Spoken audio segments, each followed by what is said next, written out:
Demokrasya nga ba ang tunay na umiiral sa bansang ito? O alin sa mga sumusunod? Aristocracy.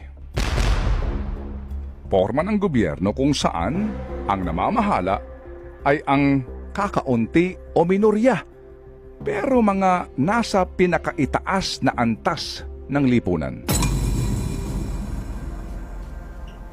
Oligarchy.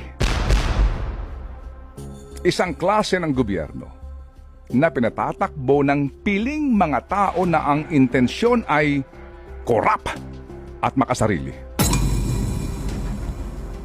Plutocracy. Gobyernong pinatatakbo ng mga taong mayayaman kung saan nakahari sila ng dahil sa kanilang taglay na kayamanan. Kleptocracy.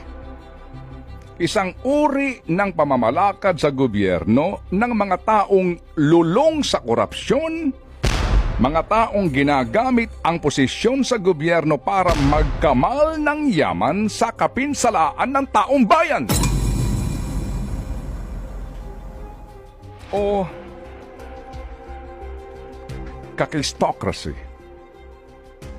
From the Greek word kakisto, meaning worst. Government by the worst. Isang uri ng gobyernong tinatatakbo ng pinakawalang kakayahan, pinakawalang kwentang mga tao.